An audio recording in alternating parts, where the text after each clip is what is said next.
Bueno, vamos a seguir con el martirio chino. Vamos a la última de composición, composición 4. No era mentira, que es más agradable de ver que la anterior. No era ninguna trampa. Vamos a empezar viendo un poquito de composición en la pintura. Sobre todo, pues para ver qué buscaron aquellos pintores, aquellos maestros de estas técnicas. Y entender, pues eso, qué iban persiguiendo. Más que cómo lo hicieron, más que el cómo, el qué estaban buscando y el por qué buscaban esa estética o buscaban esos mensajes. Bueno, aquí tenemos una muestra de lo que sería un diseño visual impactante.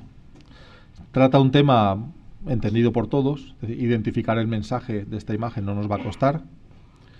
El título pues lo centra bastante en la mitología, la muerte de Atala. Vemos que hay unos textos escritos en la cueva, en la pared de la cueva hay unos textos escritos que, como os decía, si vais a un museo a ver el cuadro, veréis que todo el mundo se acerca a ver si eso se puede leer.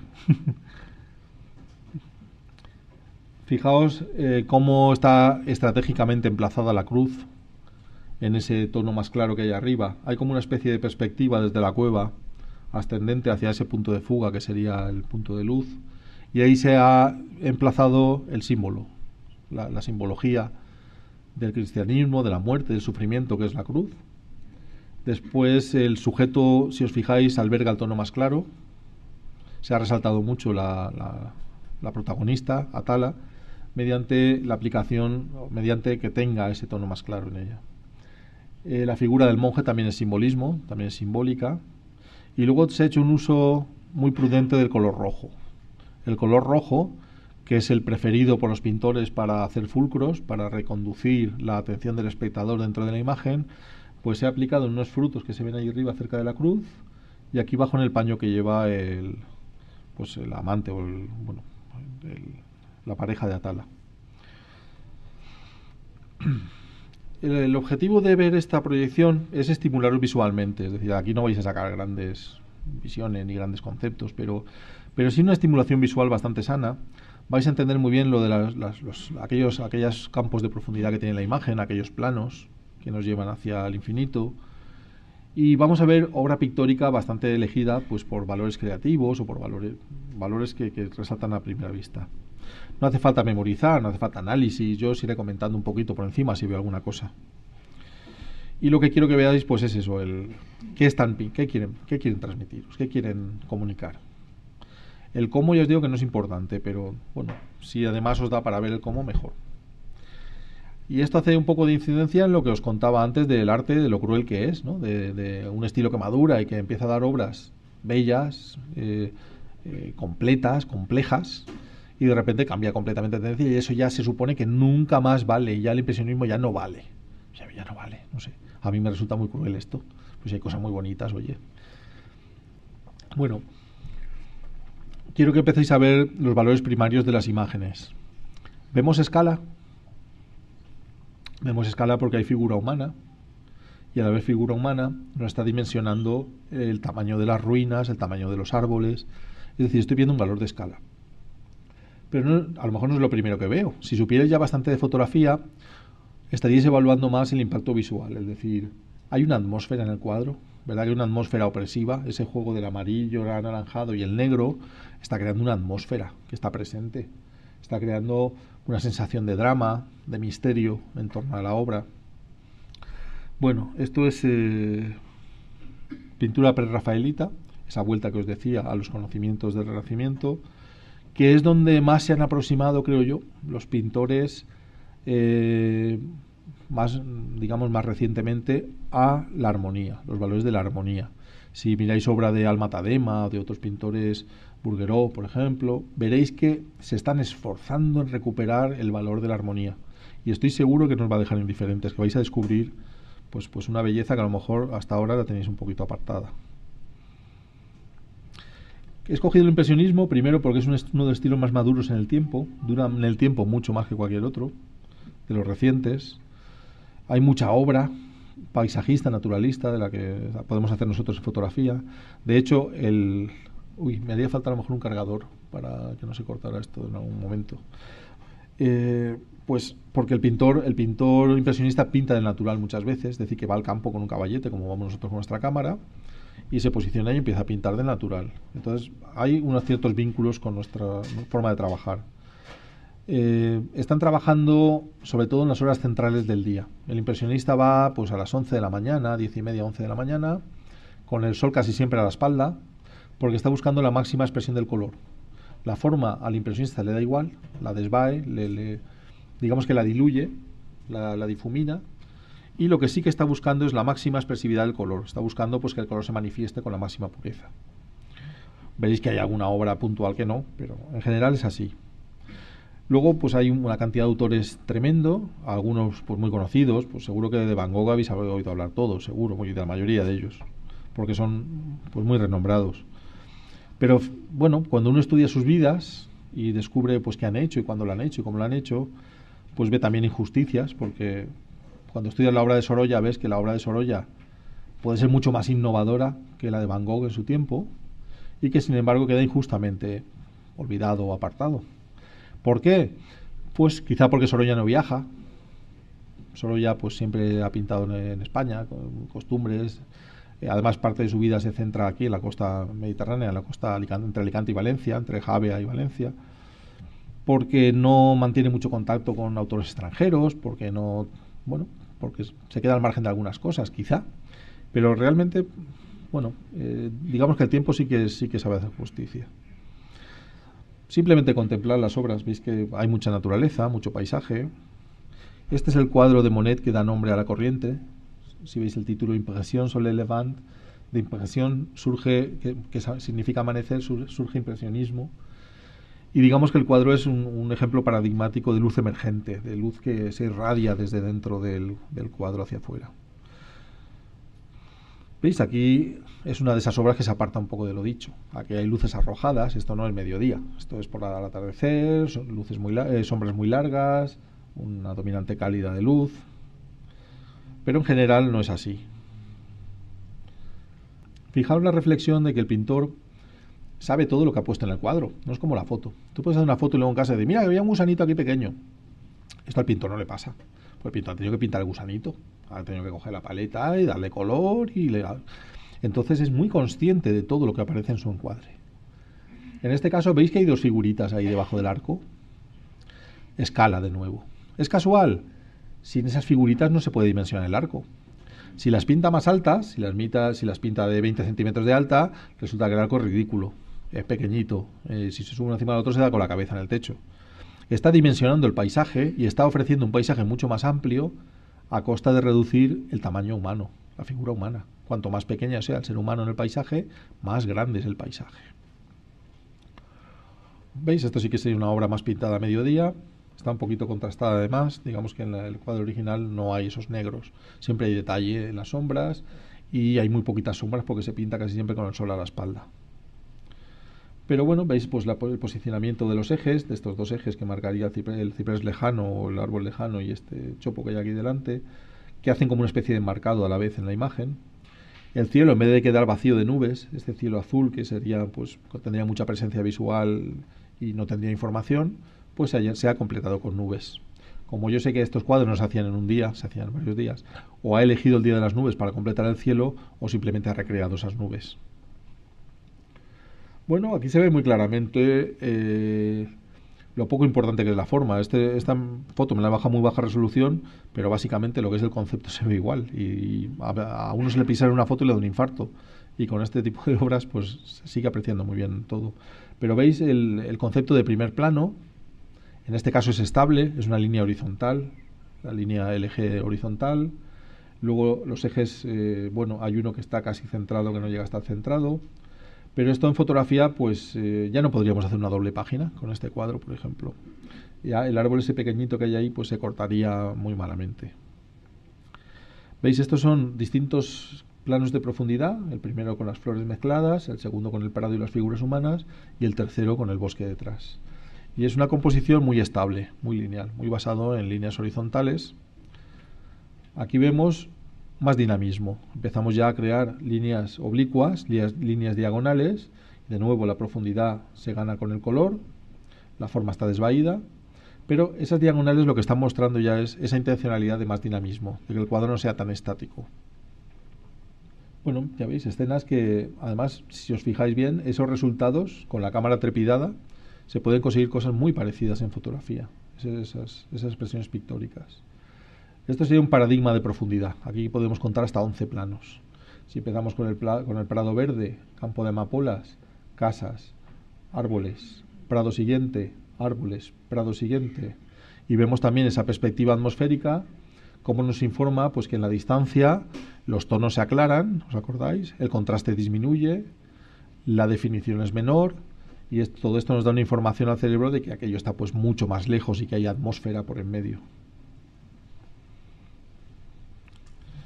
Bueno, pues ahora llega el momento de darle un poco al cerebro.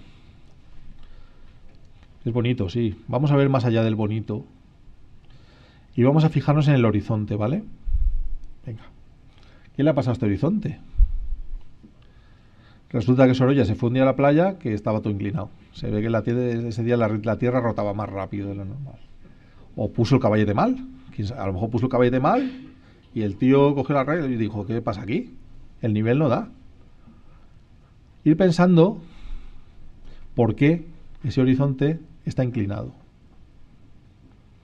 La explicación, si me la vais a dar uno a uno, iba a ser correcta, que si buscaba dinamismo, que si no sé qué, que si intentaba alinear no sé qué, vale. Pero va a ser el conjunto de ambigüedades el que nos dé la respuesta. Es decir, no es tan fácil como que me contestéis a esta. ¿Por qué corta el barco? En la parte izquierda. ¿Se le quedó pequeño el lienzo? Es que no hacía boceto este tío. Si los pintores hacían un boceto a lápiz, ¿no? Decía, bueno, esto llega hasta aquí. Le han cortado un cacho de lienzo. ¿Qué ha pasado aquí? ¿Por qué Sorolla corta el barco? Esto no había pasado nunca antes en fotografía. ¿Quién ha cortado una virgen con el niño en brazos ahí? Nadie cortaba las cosas. Buscaba un tío, un lienzo grande, hacía un bocetico así, aunque fuera malamente, de hasta que llega el brazo y se me queda un cachito respetable, y ahí nadie cortaba nada. Y de nuevo, esta mano tan extremadamente colocada en el borde y aquel buey cortado, ¿tendrán algo que decir? No lo sé. Bonitos son, los cuadros. Bueno, fíjate qué cuadro más fotográfico. Pero según lo que hemos visto de composición, el camino no saca del encuadre. El camino es un punto de salida brutal del encuadre. En vez de inclinarse hacia allá y meternos hacia el cuadro, nos está sacando del cuadro. No lo podía haber cambiado. No se podía haber puesto en otro sitio, que se viera otra vista con el caminito en horizontal a lo mejor. Estos claroscuros me gustan mucho de Sorolla, porque demuestran que dominaban muchas cosas, como todos los pintores. No necesitaban demostrarlo, pero bueno, hay algunos que se esfuerzan en demostrarlo. Pintó escenas típicas como la recogida de la uva y cómo hacían las pasas y las empaquetaban para comercializarlas en los riuראus. Fijaos qué bonitas dominantes de color. Aquello que hablábamos de color, de que cuando tu foto se vea en pequeñito, en miniatura, por lo menos tenga ese valor, no sea una foto gris, ahí oscura, triste, ¿no? Que, bueno, pues que tenga ese valor también puede ser interesante. Fijaos en la porción de cielo que tiene la foto de la derecha. No es una porción ridícula de cielo. Cuando Sorolla marca ahí 1,5 centímetros de cielo, no lo podía haber dejado fuera y haber dicho, bueno, pues todo mar, oye, todo mar, o más cielo. ¿Por qué sale tan poquito cielo? Ya vamos sumando cositas ahí. A ver si es que resulta que era más tonto lo que pensamos. No ha cortado el sombrero. Claro, uno va leyendo y dice, pues esto es de sus últimos cuadros, pues habrá quedado ciego. No se quedó ciego, el tío veía hasta el final. Y esa inclinación de las figuras, esta es la pista más grande que vais a encontrar. ¿Veis las figuras inclinadas? ¿Y eso qué es? Pregunto yo, ¿no sería el efecto que tendríamos con un objetivo angular si hiciéramos la foto desde un balconcito? Por eso no sale cielo. Pero el angular no da esa inclinación cuando te subes y haces la foto. Sorolla es el primer pintor que pinta como un fotógrafo. Y su aportación a la pintura son todos los errores y todas las ambigüedades que comete el fotógrafo. En eso basa Sorolla su éxito en un momento en el que la fotografía existe. Pero muy pocos autores, por ejemplo Monet, también lo hace. También corta figuras así que están mirando al borde del cuadro y le cae aquí el corte final, el extremo de la foto, y dices, bueno, ¿y qué pasa? ¿Que no había más cosas para sacar aquí? Pues esto es el lenguaje fotográfico. Esta es nuestra aportación al arte. Cielos que se caen, cachito que no sabemos explicar, manos cortadas, figuras inclinadas. Esto es el lenguaje fotográfico. Si es que es verdad. Es verdad. Claro, yo cuando vi esto, primero me pregunté, el mundo está tonto. O sea, yo he leído de Sorolla libros, bueno, en mi casa puedo tener pilas de libros de Sorolla. Nunca he leído que Sorolla pintara fotos.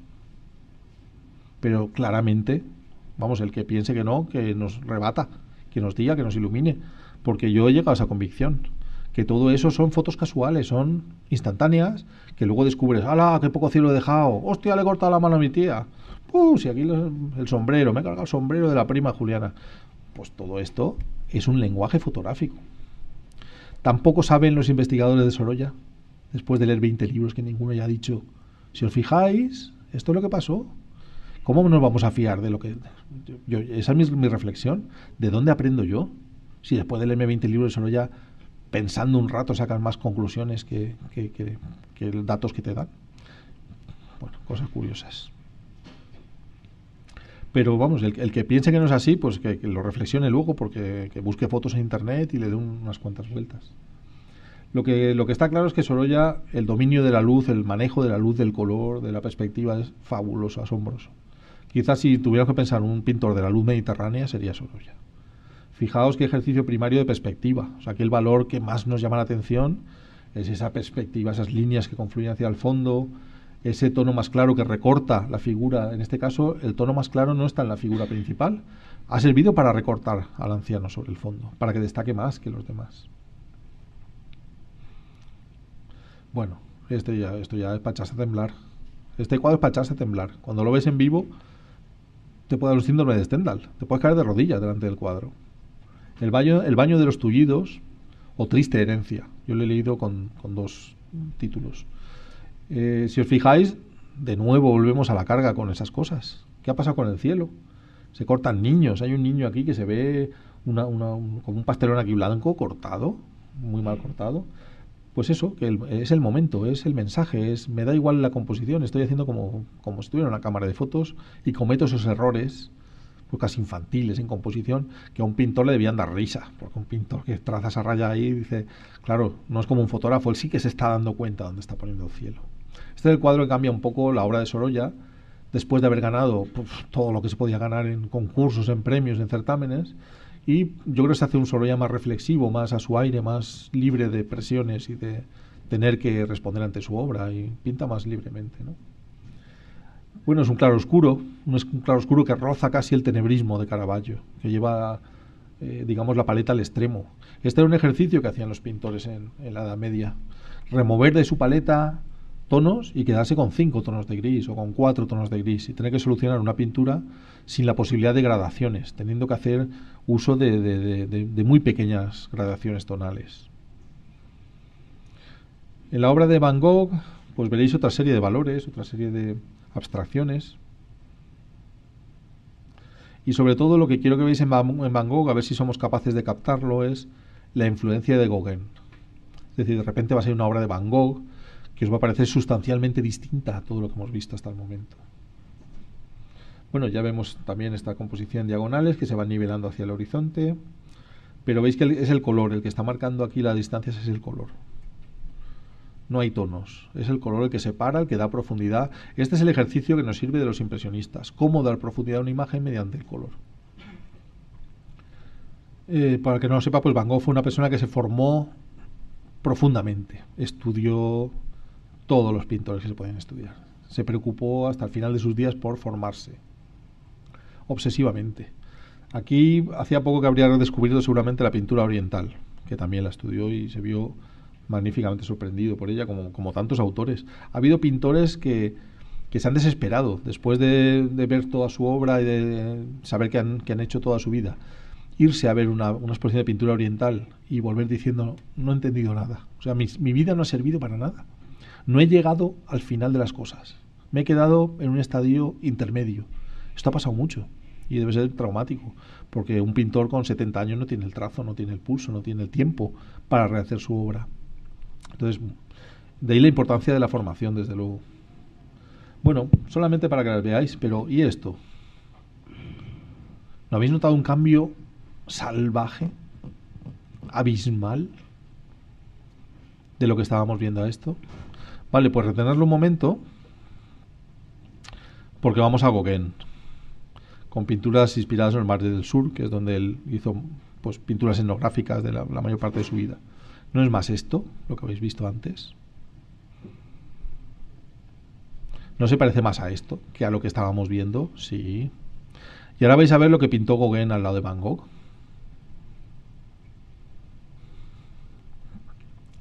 No hay salto de esto a esto. El que lo vea a multiópticas. Esto es Van Gogh, pintado por Gauguin, cuando pintaban juntos en Arles, cuando querían fundar allí una escuela de arte internacional.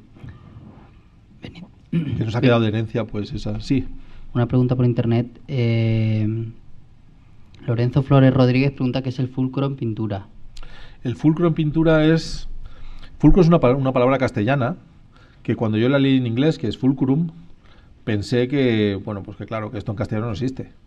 Esto se lo han inventado los extranjeros. Pues mirad en los diccionarios, porque fulcro es una palabra castellana que significa punto de equilibrio, punto de balanza. Se utiliza cuando estás, eso es, este punto sobre el cual la balanza bascula es el fulcro. Y es lo que permite cerrar una composición abierta. Es decir, una vez que recorres una composición, pues imaginaos que fuera como una espiral, y cuando encuentres el punto de salida, de repente hay unos frutitos rojos, un detallito que apunta otra vez hacia el inicio de la espiral. De forma que es lo que permite cerrar la espiral o cerrar la circulación y conseguir redireccionar la atención del espectador de nuevo al principio. Este es el fulcro. Para saber más sobre el fulcro, traeré el libro la próxima semana, en la próxima sesión. Es Mastering Composition. Mastering Composition. Es de un autor británico o escocés y define muy bien lo que es el fulcro y cómo aplicarlo. Y luego, si queréis ver obra ya pintada con tratamiento del fulcro, quizá John Constable sea el que mejor, o a mi gusto, más lo aplica, ¿no? Hay un cuadro que es una carreta en un molino, hay un molino, una carreta que está cruzando el río, y bueno, pues cuando sales ya descubres que hay una prenda roja y encima el burrito que dice, y esto tan pequeñito, y otra vez.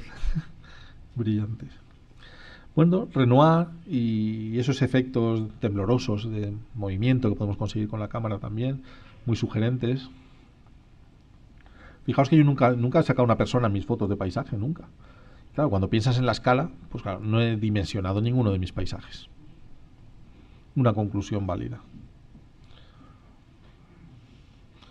Klimt también podría ser un fotógrafo, un pintor fotógrafo, porque fijaos, esto pues parece que estamos viendo una foto.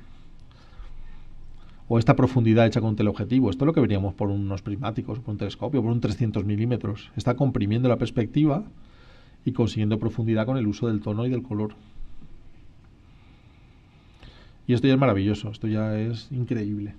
Increíble. Esto es dimensionar un gran paisaje con dos manchas, que es el cielo y la arena, y unas figuritas pequeñitas ahí que podría haber pintado un niño, porque si os fijáis en las formas de los barcos de las personas, son mosquitas, son figuritas ahí. ¿Pero qué ha hecho? Pues nos ha mostrado pues 1 kilómetro de playa. Nos ha podido dimensionar un paisaje enorme solamente con unas manchitas negras. Tú quitas el negro de la foto y desaparecen los barcos, desaparecen las personas y no sabes ni lo que estás viendo. Puede ser una mancha de café en un mantel. Es decir, la maestría de esto es la simplicidad que llega a obtener el autor para expresar una atmósfera, una sensación, un paisaje con los mínimos elementos. Fijaos en el pico de la montaña que esconde Cézanne detrás de los árboles. Él tuvo que pintar un árbol encima de un pico de una montaña. Esto tuvo que hacerlo de forma muy consciente, ¿Por qué lo hizo? Si tiene un huequecito al lado que se podía ver el pico de la montaña. ¿No quiere que se reconozca el paisaje? ¿No quiere jugar con la fuerza de un triángulo ahí? Pues no lo sé, a mí estas cosas me matan, ¿eh? Me parece mentira, ¿no? Pero son estas cosas las que no me dejan dormir.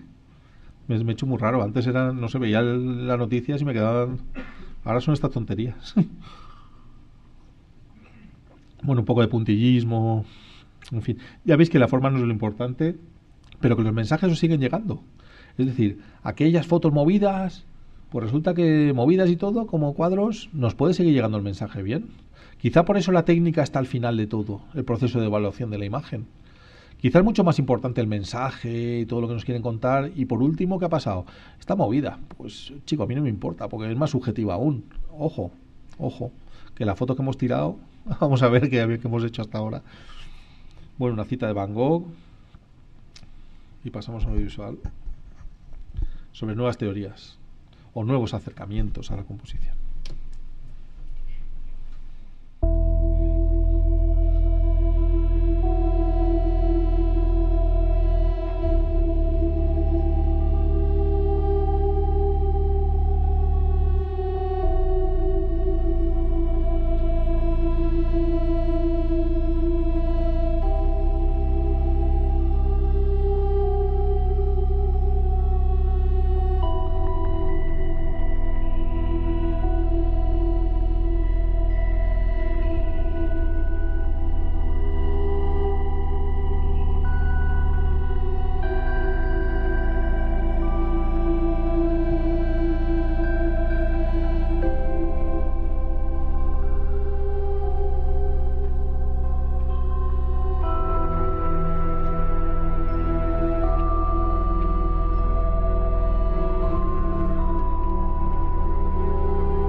Bueno, vamos a resumir un poquito así lo que hemos visto también.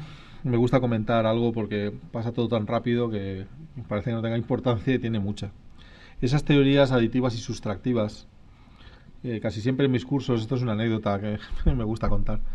Yo fui a un curso de Tino Soriano hace muchos años, en Zara de la Sierra. Yo iba de ponente, pero bueno, él daba un curso y digo, pues me meto aquí también. Y le oí decir, cuando una foto no funciona, tienes que añadir algo, es que le falta algo. Entonces, pues busca una persona que lleve un chándal rojo, que se ponga por allí y tal. Y aquello me chocó mucho, porque luego estudiando composición hay otra teoría completamente opuesta, que es la teoría sustractiva. Es decir, es posible que tu foto le sobre muchas cosas y por eso no funciona, porque es demasiado compleja. Y a lo mejor con 2 elementos en vez de 8 iría mejor. El caso es que hace poco también, de conferenciante continuo, le oí decir, hay que buscar la simplicidad. Si algo no está bien en la foto es porque te sobran cosas. Digo, hombre, no me jodas que lo he puesto en el libro ya, estas cosas. Y el ejemplo eras tú. Y, bueno, yo me he dado cuenta que a veces, en fin, que hay teorías que dicen que hay que añadir y hay teorías que dicen que hay que restar, y según la evolución del autor, en unos momentos podéis ver unas cosas y en otros otras. Luego también el diagrama en Z puede ser confuso, ese modelo de lectura de la imagen, porque es solamente para mosaicos y texturas, es decir, no es para esquemas de sujeto-fondo, es solamente para fotos muy abstractas en las que nada resalta especialmente, y entonces la vemos igual que leemos por comodidad. Pero una foto normal ya hablamos que tenemos una preferencia por evaluar primero el primer plano. La foto siempre se evalúa de abajo hacia arriba, siempre, porque lo que hay abajo nos queda más cerca, es lo que tenemos más próximo. Ahí esperamos nitidez, esperamos definición, esperamos que haya un sujeto importante, y luego ya ascendemos hacia el eje que estará en el fondo. Tenemos el tema del ratio del rostro, que lo hemos visto ya 2 veces, una con animal y otra con persona. Ya veis que connotaciones más distintas de ver una persona, la figura entera, a ver medio cuerpo, a ver un plano de rodillas, por ejemplo, cortando por las rodillas o cortando por la cintura, o ya solamente ver el busto. Cambia mucho de ver solamente la cabeza de una persona, que vemos los ojos mucho más grandes y tiene unas connotaciones más intelectuales, más de personalidad. Mientras que cuando vemos el físico, el cuerpo, pues estamos viendo, pues oye, pues si tiene la espalda ancha, o en el caso de las mujeres, las curvas, no sé, tenemos otra percepción distinta que es más física, más sexual que no mental. Bueno, y quizá resaltar sobre todo con mucho valor la teoría de los edges. Es una teoría que me acuerdo cuando me la contaba es de Neil Benby, el autor es Neil Benby, que ha estado aquí de conferenciante, Y andaba yo acabando el libro de composición cuando se me ocurrió llamarle por teléfono y decirle, oye, cuéntame tu cosa de composición. Ah, pues mira, yo me centro en esto. Esto me ayuda mucho a encontrar las composiciones. Y cuando me lo contó no me lo podía creer. Digo, pero esto no puede ser, tío. Has inventado algo. Es decir, es la primera vez en la historia de la humanidad que alguien hace unas teorías animistas sobre composición. Es decir, no son palitos y flechitas y puñetitas, no. Hay una concepción animista en dónde está el cambio, dónde está la foto, dónde se esconde la composición. Bueno, a mí me pareció increíble. Total que, bueno, le invité, vino a mi casa a hacer fotos y tal, y de paso me contó más sobre su teoría de los edges. Aquí hemos visto los edges geográficos, es decir, dónde acaba un hábitat y empieza otro, dónde acaba el llano y empieza el bosque, dónde acaba el cantil y empieza la montaña, dónde acaba la arena y empieza el mar. Ahí está la foto. Y eso lo han demostrado muchísimos cursos de estos que te ponen en presión, ¿no? Que dicen, ah, venga, sale a la foto. Y yo digo, mío, aquí no hay foto. Y entonces piensa mi amigo Nilbenbi, a ver, ¿dónde está el río? Allí, en la orilla del río tiene que estar la foto. Efectivamente, un río tiene perspectiva, cambio de dinámico a estático, de todo. Hay líneas, hay elementos, hay cambios. Los límites del tiempo, los edges del tiempo, las estaciones, el día, amanecer, atardecer, que es cuando se producen los cambios de luz más bruscos, tanto en color como en dirección, como en intensidad. Ahí es donde salimos a buscar las fotos. ¿Por qué? Por ese cambio que se va a producir. Digamos que se condensa todo el día ahí. Y del ser. ¿Cuántas veces fotografiamos niños o cachorritos, o nos llaman la atención los pajaritos pequeñitos? Y los muy viejos. ¿Cuántas fotos hemos visto de la India, de los viejos estos arrugados, desdentados, cada cual más viejo, más feo? ¿Por qué no nos llama la atención un ser humano medio? Es que no nos llama la atención. Y ni en animales tampoco. Un león con la melena medio ahí, pues no. O buscamos al mal abuelo y no cicatrices ahí hecho polvo, o un bebé. Pero en la mitad casi nunca nos quedamos. Bueno, seguimos un poquillo. Ya estamos, bueno, en la recta final del programa, de mi parte. Y vamos a hablar un poco de comentario y evaluación de imágenes. Es decir, todo esto nos ha ido preparando para obtener objetividad sobre nuestra propia obra. Es uno de los problemas que solemos tener. Que cuando enseñamos nuestra obra, pues es muy bonita, es muy buena. Bueno, están los dos extremos. Y en esto también es sexista, es decir, la obra de los chicos siempre es buenísima y es un crack, y la de las chicas pues son más prudentes y dejan margen para el error. Es decir, les da vergüenza muchas veces enseñar fotos, incluso fotos que contrastadamente están bien, pues les da un reparito que no sabemos por qué. El caso es que la objetividad es necesaria para unos y para otros. Es decir, para ellas, para que no piensen que están haciendo ahí cosas que no valen cuando ya tienen un nivel excelente, y para ellos, para que no se echen de más y se estén engañando a sí mismos. Soy un crack, sí, pero no me piden exposiciones. ¿Por qué será? Pues porque a lo mejor eres un crack para ti solo y para tu abuela. El caso es que, como os decía, todos estos conocimientos lo que nos pueden permitir ahora pues es ver las imágenes con otros ojos y evaluarlas de otra forma. No solamente ver, pues, mira el pajarito, qué difícil, yo este pajarito lo he buscado y tal. Hay más cosas en la foto que ver. Esto es algo que debemos hacer los jueces en fotografía de forma muy rápida. Muy rápida. Hay concursos como el Wildlife Photographer que te ves 28.000 fotos en un fin de semana. Esto significa que el tiempo por foto que no se detiene, que tú no paras, es de décimas de segundo o de un segundo, como mucho. Es decir, que es impulsivo el decir sí o no, funciona o no funciona, de forma primaria.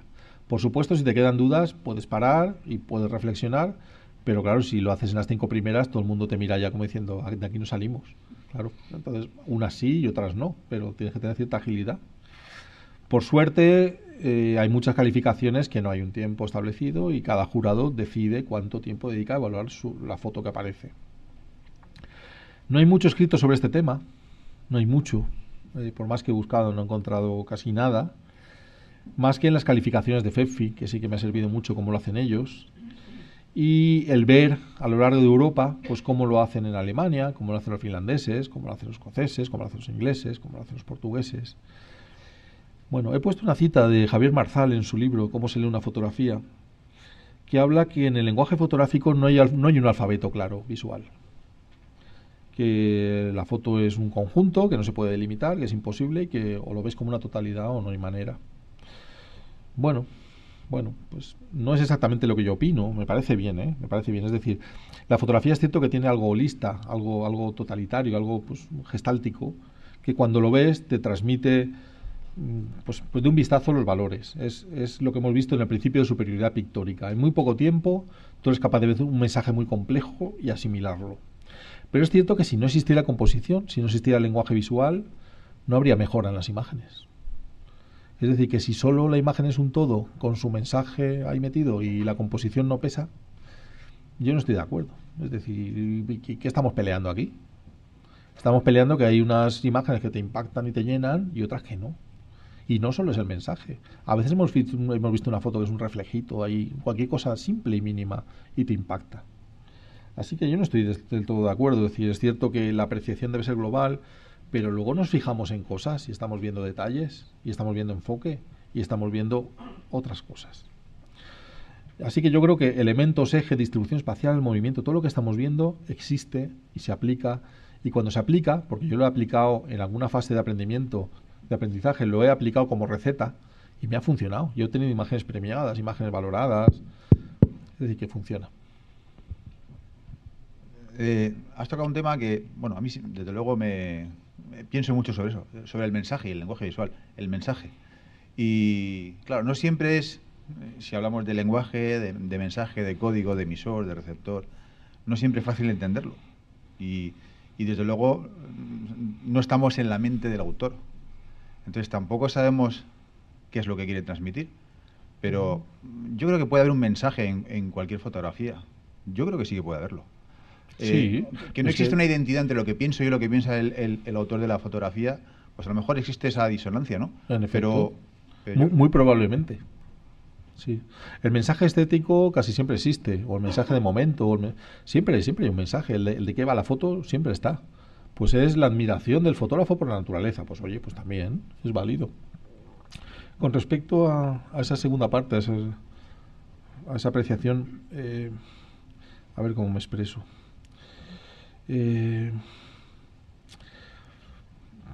Bueno, no sé si compartimos. ¿Tú piensas que la composición realmente mejora el mensaje? No es que la composición... No lo sé. La verdad es que a lo mejor verdaderamente el fotógrafo no ha pensado tanto en la composición cuando ha hecho la foto, que ha sido, desde luego, la composición mejora la fotografía. El mensaje a lo mejor lo refuerza, pero no ya tanto que la composición mejore el mensaje, sino que yo sí que entiendo que hay un mensaje en la fotografía. Y casi diría que en cualquier fotografía. Sí. De todas formas, lo que comentas, esa disonancia, esa digamos, distinta apreciación que tiene el autor y el que tiene el lector de la imagen o el espectador, es una constante en la fotografía, yo creo, y en la pintura. Hay quien, hombre, si el mensaje no es claro, que en pintura sí lo son, en fotografía menos, puede llevar a confusiones, pero siempre pensaremos que el error no puede ser del espectador. O yo como autor siempre pienso eso. O sea, el autor, yo no digo que espectador es más tonto, no han visto que esto es de sufrimiento. Pues, chico, lo habrás hecho mal, porque si lo están viendo eso todos, es. te dicen que eso no, que ahí parece que están los niños jugando, pues te estás equivocando tú. Pero a veces no importa tanto. Sí, ahí yo veo una de las claves, quizás. Es decir, cuando verdaderamente no transmite nada, ni sensaciones, ni expresión, ni mensaje, ni emociones, quizás ahí falla algo. Sí, sí. Y si no te llega el mensaje que el autor quería transmitir, está fallando el autor. El autor no ha reforzado bien el mensaje, por supuesto. Lo que no tiene que hacer nunca el juez o el espectador o el amigo que comenta la imagen es entrar en juicios de valor sobre qué quiso el autor decir. Aquí no hay que entrar nunca, esto es el terreno prohibido. Siempre, no sé qué, podemos fallar y nos pueden apedrear. O sea, si un amigo pone ahí una imagen y yo digo, ¿veis? Esta es la imagen ejemplo de la alegría, y pues es cuando murió mi abuela. O sea, ¿a qué me meto yo a explicar la foto de otro? El qué quiso decir. Yo sí puedo entrar en la subjetividad y decir, esta foto a mí me sugiere la alegría. Pues es del entierro de mi abuela. Pues no te has expresado bien, chato. Ah, ¿y quién me va a decir a mí que estoy en un error? Si es lo que a mí me transmite la imagen. Eso es terreno seguro. Yo pienso, a mí me transmite, yo creo, pero decir, no, aquí lo que quería este hombre es, uy, qué peligro tiene esto. Vamos a ver, yo es que creo que el campo de lo subjetivo aquí es absolutamente fundamental, porque ¿Cuántas veces en pintura un pintor ha querido expresar algo que el espectador para nada comprende? En fotografía puede pasar lo mismo. Es que no, yo creo que estamos queriendo ser demasiado objetivos en decir, bueno, el fotógrafo tiene que expresar una cosa y yo tengo que captar exactamente lo que quiero captar, y el fotógrafo tiene que hacerme captar lo que yo quiero que captar.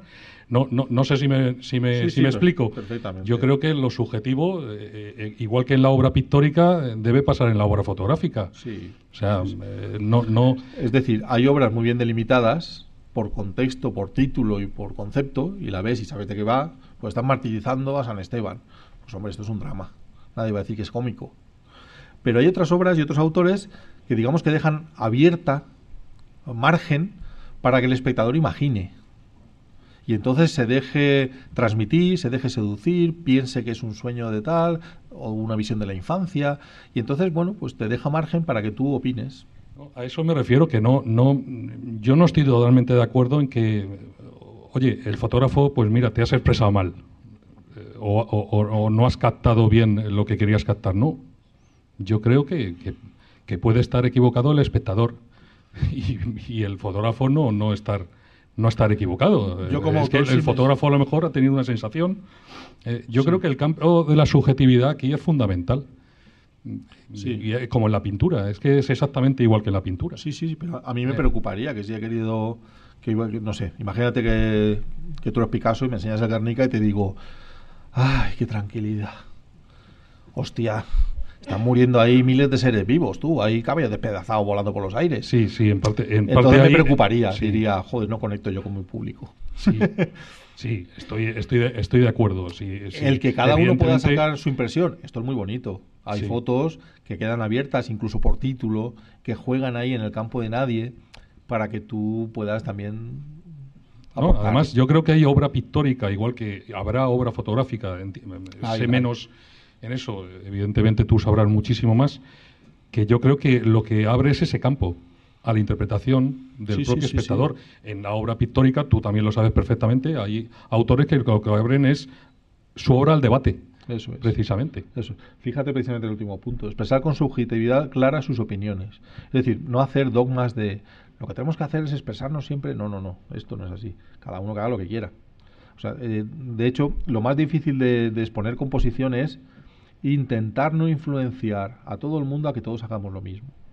Es decir, el problema que tienen las reglas es precisamente esto.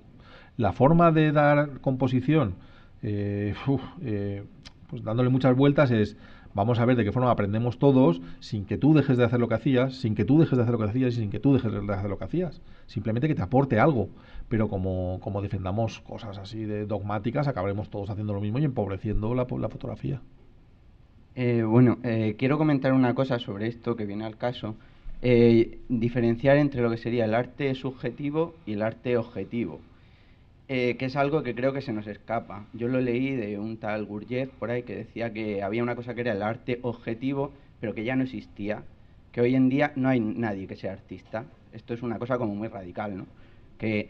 Entonces este arte objetivo se refería pues a otro tipo de arte. Las pirámides, o hablábamos antes de los sumerios, entonces tenían una manera de construir arquitectónicamente que tú entrabas en una cúpula y todo el que entraba ahí se le saltaban las lágrimas. Entonces eso es como llegar a una objetividad, pero el problema es que yo creo que estamos muy perdidos. O sea, aquí la composición es fundamental, pero no la controlamos. Creo que aquí estamos dando 4 bocetos, pero que esto es una cosa, como tú dices, de 15, 20 años y hasta el final de tus días. Entonces creo que estamos muy limitados, y de hecho pues pienso eso, que habría que profundizar mucho más en todo esto para llegar a una objetividad. Es decir, yo hago esta cosa y esto a todo el mundo le supone lo mismo, y pasaría lo mismo con los concursos, habría objetividad. No sé si en los concursos de pintura pasará lo mismo que en los de fotografía, pero creo que es todo demasiado subjetivo. Bueno, hay cosas que comparto, y mi pregunta es si en qué momento perdimos el conocimiento, porque había mucho conocimiento sobre arte, sobre pintura, sobre composición, y ahora nos toca rescatarlo con pinzas de aquí. Hace 4 o 5 años, cuando estaba yo estudiando estas cosas, de la sección áurea no podías hablar. Nadie había oído hablar de la sección áurea. Curioso. De ejes no se podía hablar. Y bueno, y del espacio era Battlestar Galactica y cosas de estas, porque no había más. ni siquiera podías hablar de composición, porque era todo técnica, qué objetivo da más. Entonces, en algún momento hemos perdido ese conocimiento y lo hemos tenido que rescatar muy malamente, y seguro que en el camino han quedado de cosas tremendas. En lo que no estoy del todo de acuerdo es en esa subjetividad llevada al extremo del jurado. Es decir, yo lo que sí me he dado cuenta en un concurso, en un certamen, en unas calificaciones, es que las 10 mejores obras siempre están ahí al final. Que la tercera era la primera, que la primera era la cuarta, y que, bien, ahí podemos encontrar que la mayoría no esté de acuerdo. Pero finalmente, ¿sabes? Mira, las calificaciones de FEFI se valora de 0 a 100. Fíjate qué difícil sería apartarse de la media. Pues oyes, la calificación cada uno la emite sin que el otro sepa, ¿no? 92, 94, 93, 95. Joder, pero ¿cómo se puede afinar tanto? Si nadie sabía lo que votaba el otro, ¿por qué no ha votado uno 12? ¿Pero Pues, es de una forma intuitiva o es basado en unos parámetros? no, objetivos? cada juez es cada juez. Unos no tienen formación de jurado y son solamente fotógrafos premiados, pero yo creo que el impacto visual, que es lo que estamos defendiendo aquí, que es todo más universal de lo que creemos. O sea, el lenguaje de la imagen es universal. Lo entendemos todo, lo comprendemos todos, y cuando ves, como decías tú, una foto de saltarse las lágrimas o una arquitectura, eso está definido. Eso se llama síndrome de Stendhal y existe, y le pasa a las personas que se admiran con el arte y que de repente te embarga, hay una sensación que te tienes que poner de rodillas, te saltan las lágrimas y no sabes ni qué te está pasando. Y eso sucede. Y le sucede a mucha gente en el mismo sitio, y será por algo, claro. Pero, es decir, algo nos quedará de objetividad. Sí. Pero está muy bien la apreciación, desde luego. Muy bien, gracias. Sí, Una adelante. mínima cosa. Es que me ha venido a la cabeza antes, José Carlos me estaba enseñando unas fotos de los antiguos abrigos de arte rupestre del Pla de Petracos, Sí. que tú también conoces. Sí. Entonces, fíjate la diferencia entre el arte rupestre levantino del Neolítico con Simbólico. lo que se hace, absolutamente realista. Bueno, Además, las muy espirales, compositivo, sí. muy perfeccionista, y en cambio la evolución al arte esquemático, o el anterior, el arte macroesquemático. Te digo con esto que desde los orígenes pictóricos del ser humano ya hay esa diferencia y esa evolución a la subjetividad que nos indica, por ejemplo, el arte esquemático del tercer milenio antes de Cristo, que hacían figuras muy parecidas o intentaban a lo mejor expresar escenas de vida cotidiana, pero de una forma que dejaba la interpretación al espectador. Y es lo que nos pasa incluso a los investigadores actuales, que el arte levantino, que tú sé que conoces perfectamente, interpretas lo que quiere expresar el pintor, y en cambio un milenio después pues se da esa subjetividad, qué significan esos oliformes, esos oculados. Sí, pero yo creo que tiene una explicación. Es decir, la entrada en simbología significa que hay personas iniciadas que son capaces de entenderla. Es decir, hay personas que pueden transmitir la cultura del encriptamiento, de la simbología, a otras personas que la entiendan y la escenifiquen para los demás. Y entonces, pues se forma, digamos, una casta aparte, que es las personas que pintan lo que los demás no entienden, pero que tiene un significado, pues como la espiral y el infinito. Por ejemplo, las cosas que nunca acaban, que son ciclos y ciclos tras ciclos, la vida. Yo sí lo entiendo, vamos, yo llego a entenderlo. Hay cosas fascinantes, por ejemplo, la media luna, cómo los indios utilizaban la media luna, pero les llegó de España, y a España llegó desde los árabes. Y los caballos se marcaban con la media luna porque los árabes lo trajeron a España, y de España llegamos a América y llevamos caballos con la media luna, y ellos lo adoptaron y pasó a ser suya la media luna. Pero no existía la media luna en la cultura tribal india. Pero el estudio de la simbología pues es fascinante, claro. El saber qué significa una V, la V de hembra, de femenino, de receptáculo, pues estudiar simbología pues es bonito también, claro. Y expresarse en simbología significa pues que habrá un pequeño grupo de personas que entenderán aquello y otro gran grupo que no lo entenderán, que tendrán que iniciarse en eso. En definitiva es lo que antes apuntaba José Carlos, que la relación pintor-fotógrafo espectador es un tanto complicada, subjetiva, o subjetiva. Hay campo para eso, sí. O subjetiva. Sí. Yo hay autores más veo nítidos el tema y otros menos. complicado. Sí, complejo, sí. Bueno, de hecho quería añadir antes un apunte que me ha venido a la cabeza. Es decir, la película de Ciudadano Kane de Orson Welles es una película desconcertante. A mí me lo parece. Y pasas toda la película en una situación de que y te preguntas qué es lo que... No tienes más remedio que preguntártelo cuando él va en búsqueda de esa palabra de Rosebud, qué significa, y al final acaba la película y te deja en una posición que todavía no sabes responder toda esa serie de preguntas, por lo menos a mí me pasa, ¿no? Pero el caso que sucede, es decir, te tranquiliza. Eso digamos que es universal, bastante universal. El cómo, el por qué, el de qué manera, y quizá ahí es donde estriban los detalles, pero... No, ciertamente ya digo, hay autores que juegan en lo subjetivo y autores que juegan más en lo documental, en lo real. De hecho, ya hemos visto esos tres niveles de expresión, el abstracto, el simbólico y el real.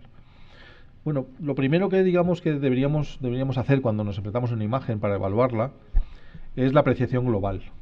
Esa apreciación de las que nos hablaba Rafael Marzal en su cita, de ese impacto primero que te da la imagen, y de ahí sacas un montón de información y por lo menos sabes si te gusta o no te gusta, te va de tranquilidad y de sosiego o no, o va de todo lo contrario. Sobre todo yo os digo que lo que nos vamos a plantear al principio son cosas globales sobre la imagen. Vamos a coger un ejemplo al azar, esta foto que no la tenemos muy vista, porque hay algunas que han salido 3 o 4 veces, esta no, y vamos a hacer algunas apreciaciones sobre ella. Acaba de aparecer, pues ya la veis.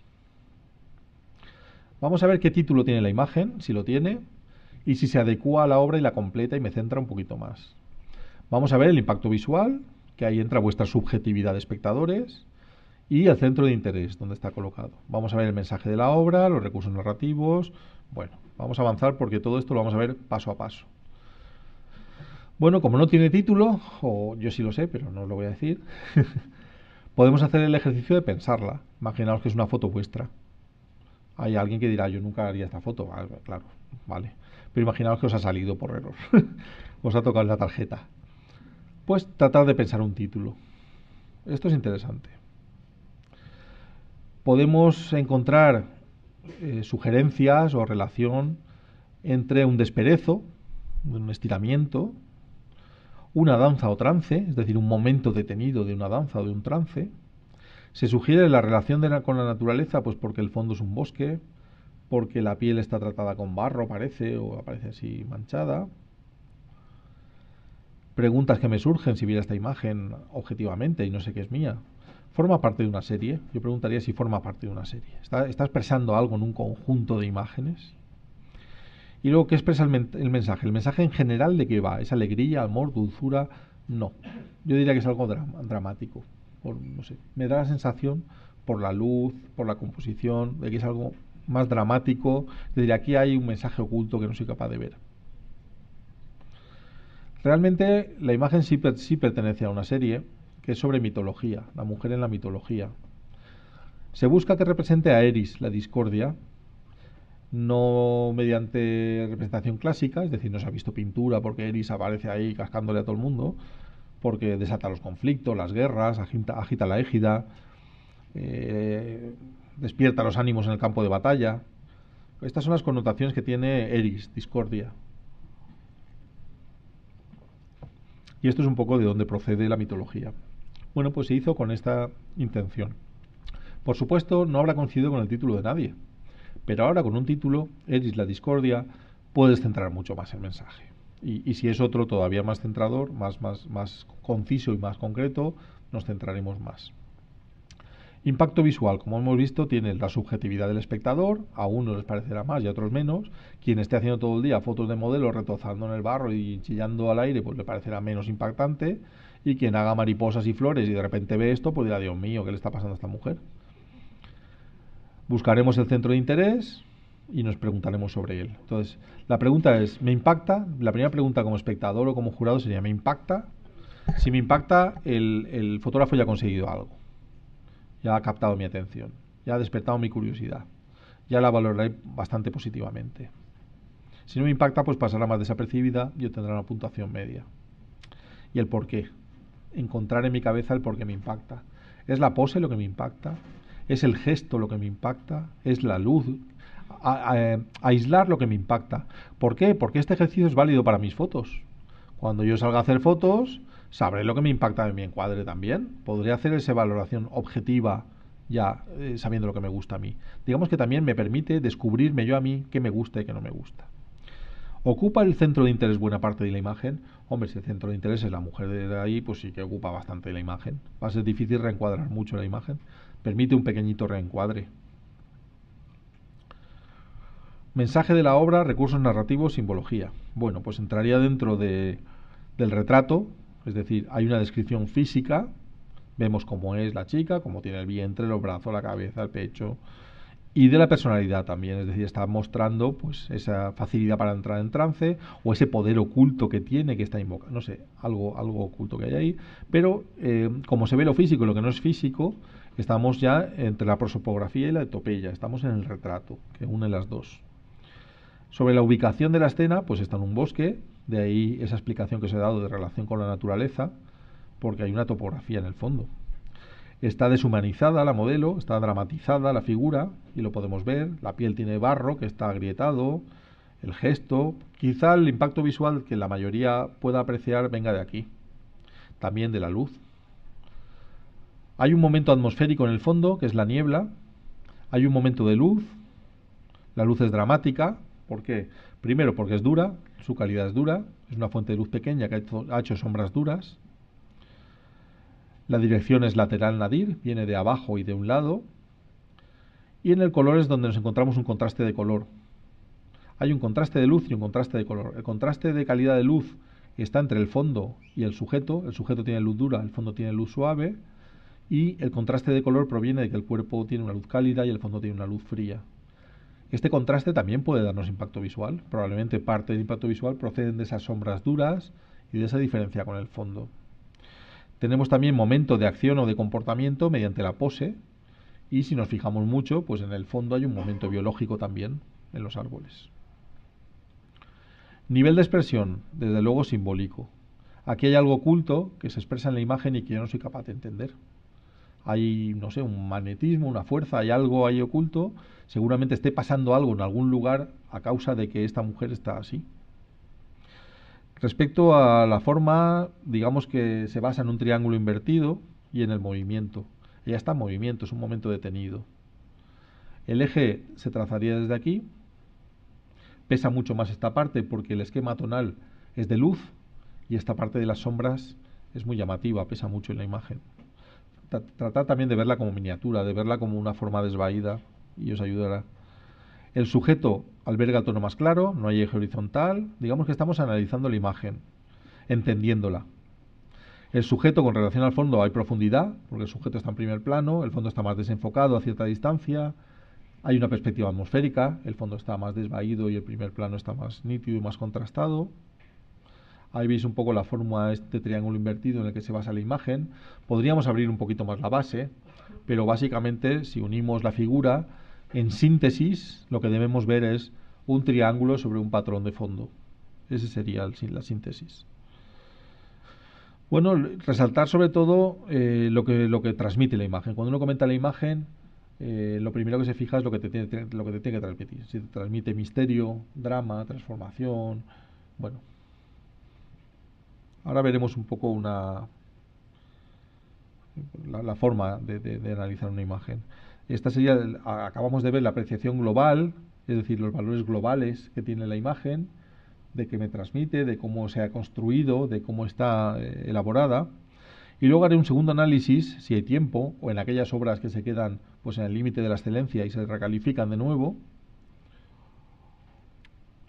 en la que vuelvo a analizar el impacto visual. Veo el tratamiento de la imagen, qué tratamiento se le ha dado, la claridad y coyuntura de la imagen y del mensaje, síntesis y análisis.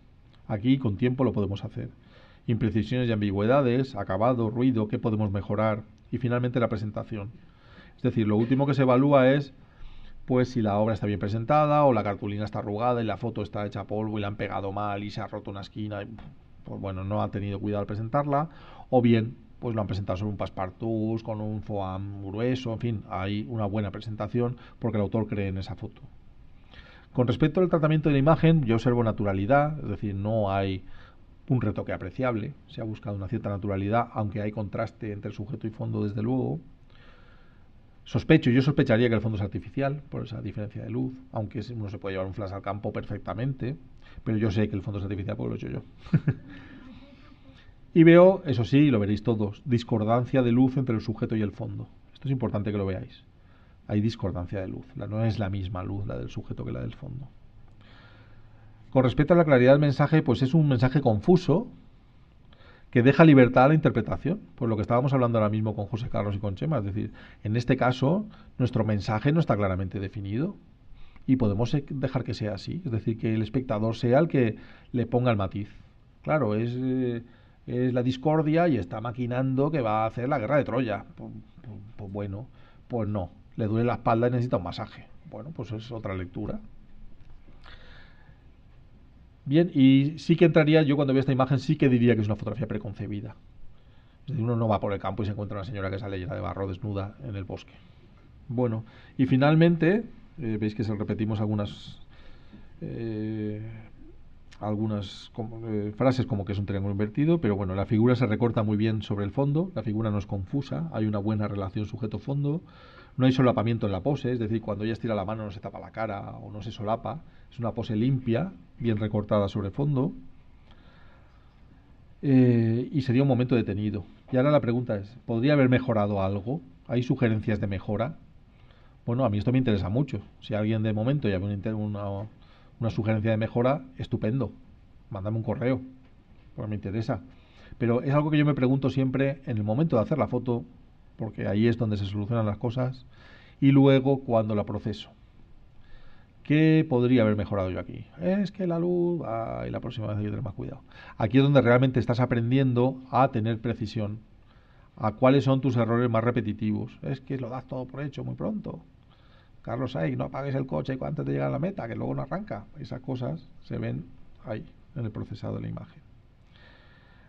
A la hora de puntuarla, esto es importante. Hay imprecisiones o ambigüedades graves. Aquí sí que la subjetividad juega un gran papel. Oye, a mí no me mola que el tío me deje el mensaje abierto. A mí que me diga que esto es la guerra o el hambre, o que me lo digan. Bueno, pues a lo mejor es un problema para ti. Pero si una fotografía, o sea, en este punto seamos generosos, porque es muy fácil botar un 0 y quedar de que eres un tío muy estricto, ¿no? 0, 0, 0. Claro, la 20ava que sale con un 0 y digo, este tío tiene unas fotos impactantes y maravillosas, o es un canalla, no está reventando aquí el concurso.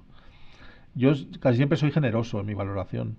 Si no hay imprecisiones o ambigüedades graves, pues la foto ya es decente, oiga. La foto ya es considerable.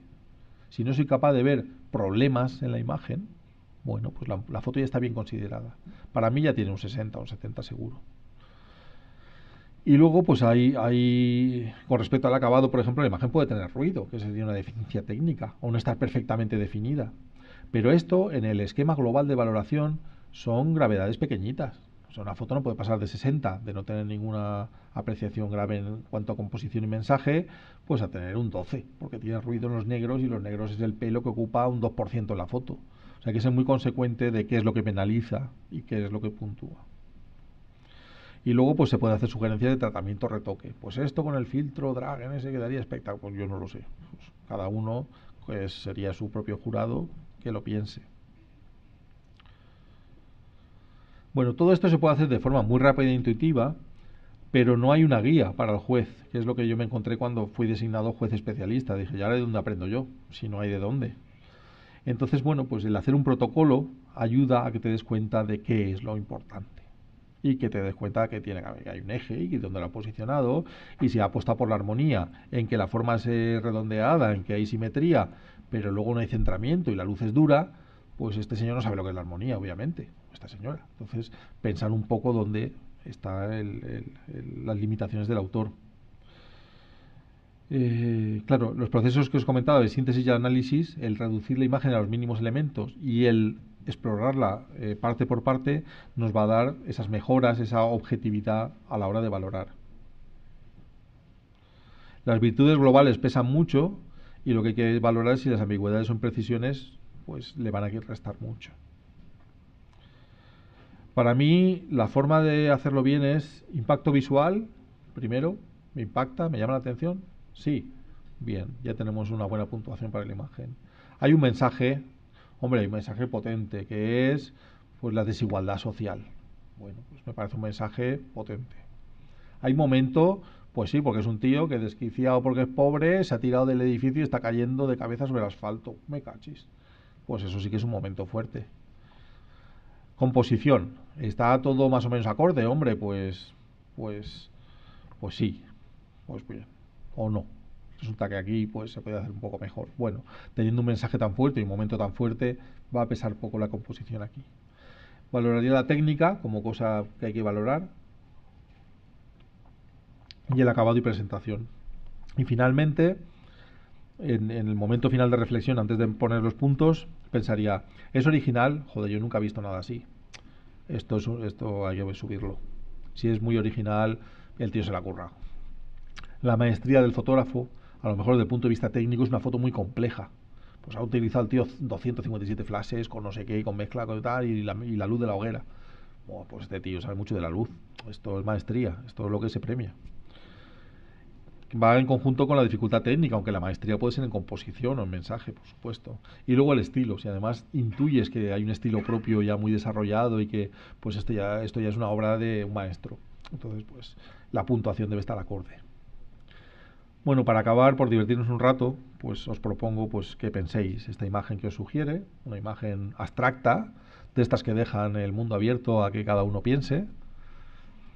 Es un ejemplo de imagen abstracta.